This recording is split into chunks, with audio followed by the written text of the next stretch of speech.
You know, we woke up to this nice, beautiful snow this morning, and it's cold and crisp. And, the only thing that I can really think of when we have snow like this, or nice, cold, crappy weather, if you want to call it that, I'm thinking we need to do like tomato bisque. So to get started, we need to wash our vegetation, and that's important because obviously, there's things like E. coli and bacteria that can be on your produce. We want to make sure it's clean. So here's what I do. Fill up my bowl with nice cold water. I'm going to add a couple drops of Dawn dish soap. And I know that seems weird, but trust the process on this. We're going to move that out of here. Grab a nice big pinch of kosher salt and add that in. We're also going to use some white distilled vinegar. We'll probably add a few tablespoons. We're going to eyeball it. Doesn't have to be perfect. And the point of this is that it's going to ensure that as the vegetables go in and they do their thing, they're going to get nice and clean, and then we can rinse them with fresh, cool water and dry them off so that they're ready to go into the oven. All right, so we're about to prep our vegetables. I want to go over a couple of bit of safety techniques here. First, this is the same stuff you line your cabinets with if you're one of those people that likes to do that to make sure your stuff doesn't fall over. We're going to put our cutting board on top of that, and look, it does not move, and that's important. Next, we want to talk about knife safety. We're going to grab our two pinchers, and we're going to point it right here, and that's in the balance point, roughly, of your knife. You're going to wrap your fingers around, and when you slice, your knuckles are going to be like this. Your knife will work against it like so, okay? You don't have your fingers out like this when you're chopping your vegetables. You're going to cut your finger off. Again, thumb behind your knuckles like this in a claw. And use the knife, or your knuckles to guide the knife, okay? So, we've already got our carrots here. It's nice and prepped. We're going to cut our ends off. And over here on my, over here on my sheet pan, you'll notice I've got some non-stick aluminum foil. The point of this is to make my cleanup not a mess. So we'll go with that. Sometimes people just have problems speaking, and that's okay. The point of this is we want to get this just kind of broken down, okay? It's going to go in the oven with all this other veg. It's going to get softened up and roasted and get all these nice, delicious caramelized flavors. It doesn't have to be finely diced. We do want to break it down into about 1/2 inch to 1 inch segments. So let's start with that. Again, fingers in the claw. We're going to put it up here. We're going to come down like so and cut our veg. Now that's done, I'll get that on my sheet pan and move on to the celery to show you what I'm trying to talk about here. First, cut off our edges. That's got a little bit of funkiness on it. We don't really want that. Now we'll just say goodbye and sayonara. Merry Christmas. We're going to cut off our butt too. So what I'm going to do is I'm going to split my celery in half. Notice how I carefully put my knife on first, and then I place my fingers over the celery. I want to keep the celery stable. I don't want to just hope for the best thing later. So I'm going to show you my next trick. We're going to break this into a more manageable size. And in culinary school, what they did was they told you to take your thumb and put it back here. You notice you still have your knuckle nice and stiff. So you can take this and keep your knife in the same position, and you're just pushing the celery through. Again, this doesn't have to be perfect today. We're not making brunoise cut. We're not making julienne. This is just to get this into a more manageable size so it can soften up in the oven, and then we're going to puree it later on for the bisque on here. That's kind of the gist of basic knife skills, and we'll do more of this over the course of the channel. But I want to kind of get this instilled now so that you as the home cook are making smart decisions. We're not picking up the knife like this. We're holding it like this. We're going to place it on the board, grab our vegetation, and we're going to push through. And I'm looking at you, but I'm not looking at my fingers. It's because I trust what I'm doing. So something I want to kind of go over real quick was an important step that I missed, and I'm correcting now because that's part of what life is. We make mistakes, we learn from them so we don't do them the next time. What I forgot to tell you was that we need to look at mirepoix and we need to look at mise en place. So first, mise en place is a French cooking term, means everything in its place. And that's important so that when you're cooking, you're not worried about, oh, I've already cut up my carrots and my celery and I'm getting ready to start, but I haven't done my onion. The point of this is that before you begin cooking, you get everything done and then you begin the process of preparing the dish. So now that that's been discussed, let's move on to this onion.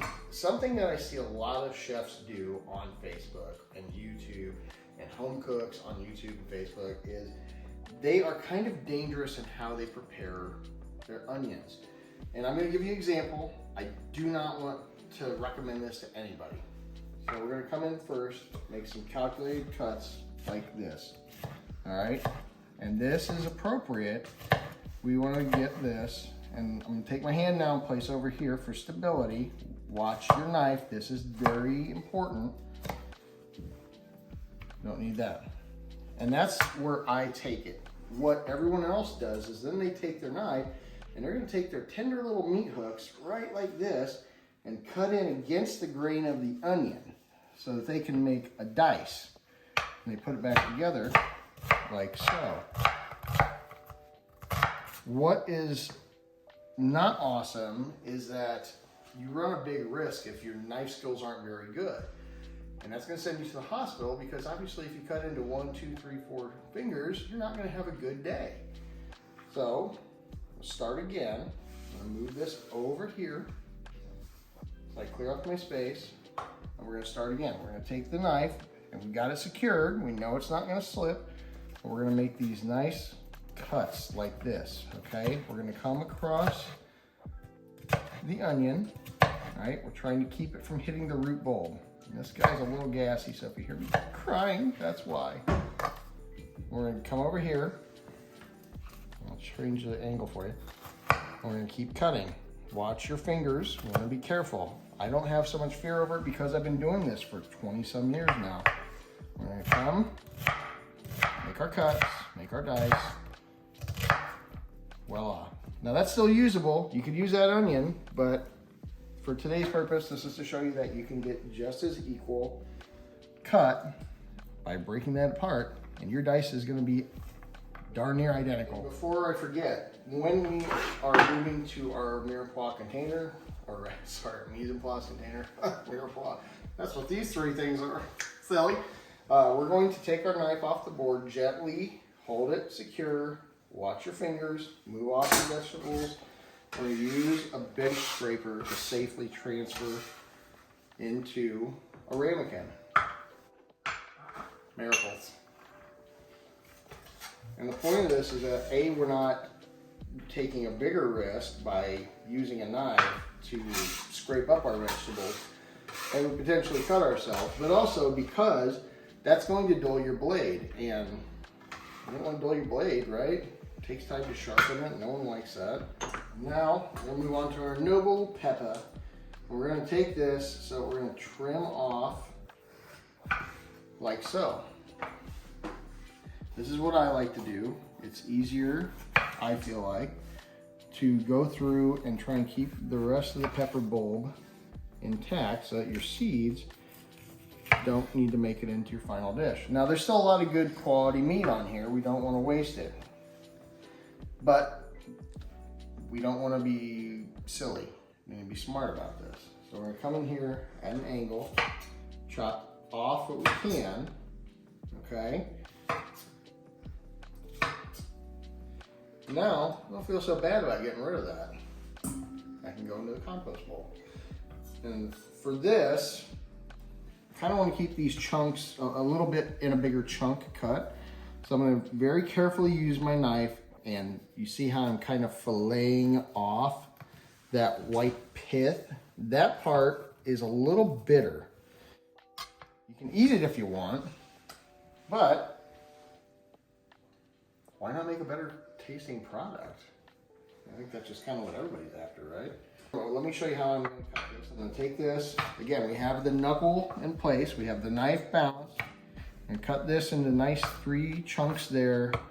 and 3 chunks. So we get 9 chunks out of that. These are big enough that you can pick up with your hand. You don't need a bench scraper.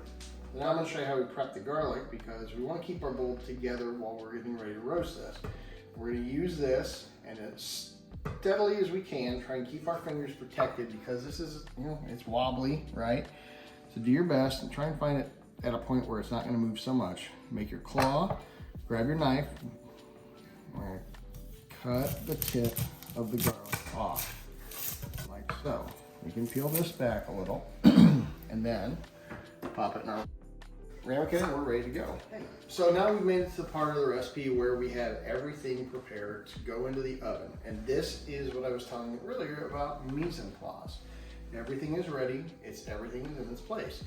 So what I'm gonna do is, on this sheet of no stick aluminum foil, we're gonna add everything on. All right. Make sure we get everything out of our ramekins. We worked very hard to cut this up, did we not? I'm pretty sure we all did. Thank you very much, and have a blessed day. Grab these, add them too. There are 2 bulbs of garlic. So, as you can see, we got all of our vegetables. We have our carrots, our celery, our onion, our bell peppers, tomatoes, and our garlic. What we're gonna do now is come in here with our nice little squeezy bottle that gets our olive oil in here. We're gonna just drizzle it all over. And it makes noises. It's really fun and very cute. His name is Bill. He likes to make noises. We want to make sure this is nicely lubricated, because we don't want things sticking together. Get 1 more squirt, that should get her. That's what she said. And now we can season. We've got a lot of vegetables on here, right? So we don't want to just put a little light sprinkling of salt and pepper. We want to go nice and hearty on this, because this is going to help season the bisque. So let's get a nice big chunk of salt. That's about a tablespoon roughly. We're going to sprinkle it on here. All right. Something I need to come back and do real quick is add a little bit of olive oil on top of my cloves of garlic. All right. Because if we don't do that, they're not going to get a nice roastedness on there. So there's 1, and there's 2. And lastly, we're going to come in with some black pepper. We want to get this nice and seasoned, and then I'm going to mix it up with my hands, and I'm going to shove it in a 375-degree oven on the top shelf. And the purpose of that is to help inhibit that nice charring and caramelization. And so once that's done, we'll pull it out and we'll get prepped to go into the bisque. The next thing we're going to need is 1 32-ounce container of Swanson vegetable stock. Doesn't have to be Swanson, it can be whoever you want. You can also make it homemade. That will be another video. We're also going to use 2 28-ounce tins or cans of Cento San Marzano Italian tomatoes that are peeled with puree. So now we're going to get started with the next part of this. Bisque is, we're going to make the roux. And the roux is equal parts of fat and flour. You probably heard this, and that's great. I'm just sharing it, because, you know, not everybody knows such fancy things. So we're going to start by turning our gas on. We're going to put it about, mine's on a 1 to 10 range, so I'm going to put mine on a 3. Add in my butter into my hex-clad pan. It's very snazzy, really like it. We're going to get that nice and melted down. Now we got our butter. It's coming down. We want to get it fully melted before we add the fat to it. Once that's done and ready to roll, we'll cook it for about 5 to 6 minutes. All right, we have our butter and it's nice and melted now. And what I'm gonna do is take my 1/4 cup of flour, and we're gonna gingerly sprinkle that in. And we're gonna get that nice and mixed up and homogenized, and coat all those flour granules with the butter. And this is gonna cook, like I mentioned, on low, medium-low heat roughly, for a handful of minutes, about 5 to 6. And we really wanna get this roux cooked so that it's not darkening, but it's cooking out the flour flavor. And we're gonna end up with what's called a blonde roux. Now, if we were making something like jambalaya, or not jambalaya, gumbo, we're gonna look for like a brick red roux. We're not doing that today. We're making bisque, and we're gonna stick with that. We can turn that heat down a little bit here. That way we get a nice even cook. And With the magic of television, we're almost there. All right. We really want to get the roux to kind of start this nice bubbliness, because what we're going to do now is we're going to whisk in the vegetable stock. And the point of that is we want to be very quick about it. A lot of times in culinary school, my professors and old school guys like, you know, Auguste Escoffier, who basically wrote Fine Dining for France in the late 1800s, early 1900s, somewhere in there. My history may be wrong, but the idea was you slowly want to incorporate this stock and make a nice uniform sauce. However, when you do that, you run a bit of a risk. If you don't add your stock in, or your milk, or your broth, whatever you're doing, if you don't add it in quick, you're going to end up with clumps in your final product. We don't want clumps. We want a nice, silky, smooth consistency. So we're quickly going to add our vegetable stock in here, and we're going to whisk very aggressively. We want to really get all of the particles from that flour and the roux rather mixed up in a very quick manner so that it reduces any clumps that are within the initial part of this bisque that we're forming. It's very important that this has to be smooth. Now again, in a nonstick vessel, you probably don't want to use a metal whisk. In the Hexclad you can, because the beauty of Hexclad is you've got stainless steel, a little bit of nonstick, and it kind of acts like cast iron as well. We got our Cento San Marzano tomatoes. I'm not going to make a mess here, I hope, but you never know. Nobody's perfect. We're going to scoop off our lid. We're going to pour this so that our spoon prevents excess splashing into the pot.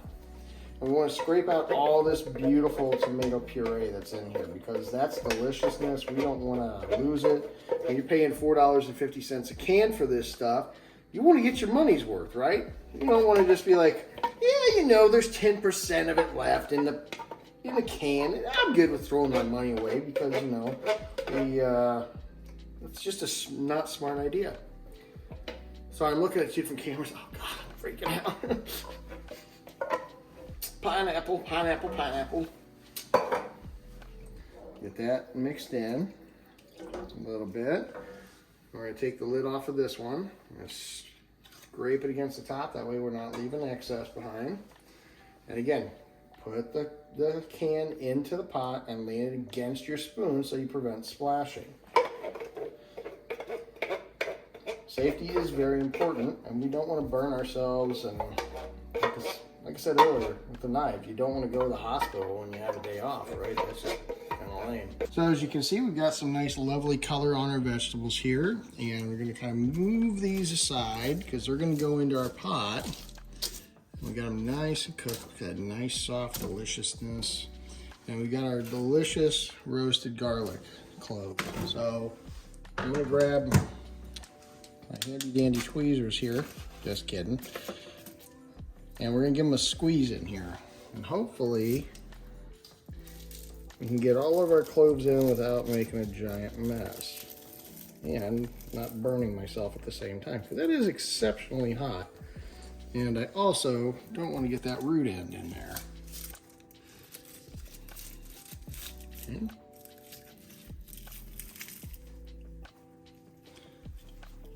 Give that a nice scrapey.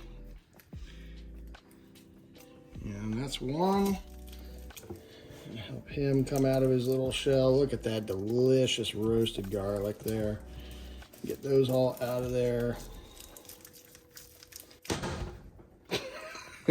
And into my glasses too, because why not? Add the rest of the roasted vegetables in here, and then we're going to puree. Now you see we're scraping this all in here, so you know we got all these delicious flavors in there that are all married up. So one thing I do notice before I'm getting ready to add this, I do want to tell you, is I can smell there's a lot of acid from the tomatoes. So you remember earlier we prepared that carrot, right? So what the carrot's going to do is it's going to come in here and use its natural sweetness to really kind of soften up those acidic overtones, and that's really going to help. Now, I know that my blender can't do all of this bisque. It's just not going to fit. So I'm gonna have to do it in 2 batches. So what you're gonna see now is, first we're gonna load this in. We're gonna be very safe about how we do it because it's been boiling, it's hot, and we don't wanna burn ourselves because burns suck. So, very carefully, I'm going to take my spoon here and set it across the top there because, you know, we're good at balancing. We're gonna aim this so that this catches our hot bisque while making a mess. We can use it to then transfer it into the blender. Now, move the bisque in here, move our spoon there, and don't worry, you're gonna probably make a little bit of a mess, and that's okay, because like we've been talking, accidents happen, and nobody's perfect.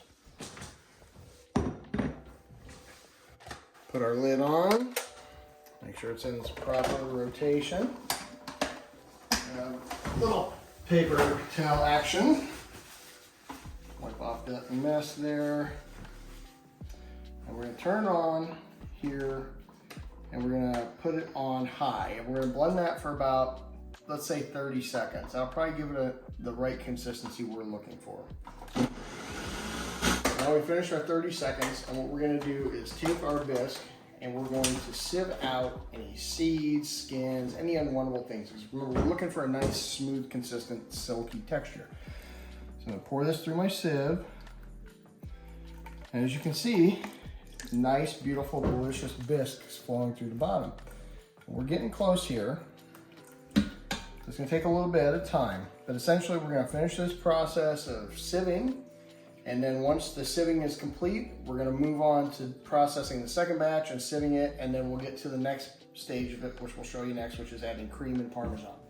And if you look at this close up, you'll notice that the reason why we wanna sieve is we're gonna filter out as much of the particulate matter, the seeds, the skin, etc. We just don't want that. Hello there. So as you see here, I'm using my Microplane grater right now, and I'm grating some of the beautiful Italian hard cheese, Parmiggiano Reggiano. And this, with the cream, is going to go into our bisque and add a delicious saltiness and some nuttiness and delicious roasty flavors that are going to be mixed in with this soup are going to be phenomenal. What we're going to do is add in 1 cup of heavy cream, heavy whipping cream. But we're going to add in a rough cup of what I was just grating with that Parmiggiano Reggiano. So we're going to add those in, and then once we have that complete, we're going to season it, taste it, then check for seasoning and fix that as according to what we want in this final product. So now I'm going to add in the cream. And it's important, we don't really want to bring this to a boil, but we want to get it hot. So we got our cream. We got it added in, and next we're going to add our Parmigiano Reggiano. Just pop that in there.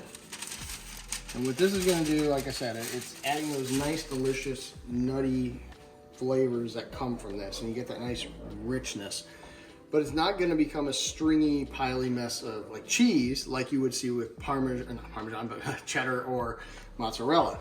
Instead, this is going to melt nicely into the final product and give us something that we really are going to enjoy. Now I'm going to taste, and I want to check for seasoning. I want to make sure my salt and my pepper are right where I want. Do I have too much acidity? Do I need to add a little sugar to counterbalance that? And we'll go from there. So, also, one thing I see a lot, I do want to kind of call this out to the general community because people, it's kind of gross. Don't eat over your finished product. Take your spoon or your fork, put your hand here, and taste it. So it's super creamy. It's very rich right now.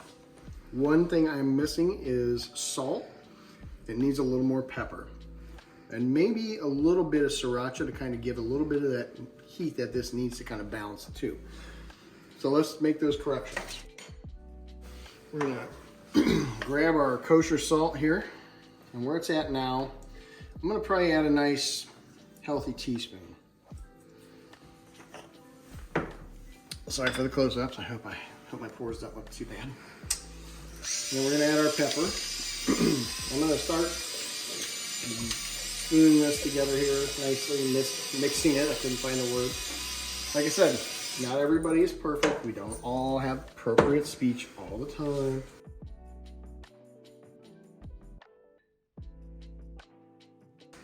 And I'm gonna tell you about some sriracha real quick. It's been really hard to find the stuff that, I think it's like Hong Fong, something like that, could be wrong. The one with the rooster on it, right? People like that. I think it's okay. But I'd say what's better is this brand here.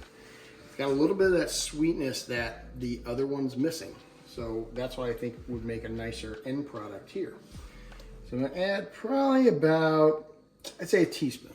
I don't wanna go too aggressive on the heat. It needs to be balanced. We're trying to make a good product here.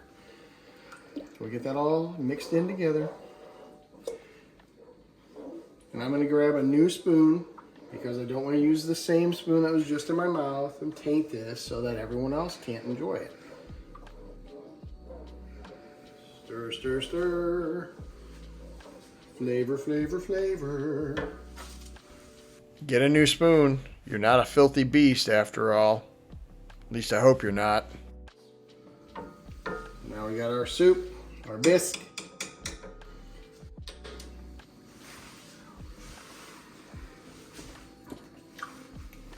I'm happy with that. Like I said, take honest, simple ingredients, take your time, make the right dish, and you got a perfect accompaniment to whatever you're having with your meal. Or in this case, our main course. Until next time, I look forward to seeing you. Thank you. Don't forget to like, share, and subscribe.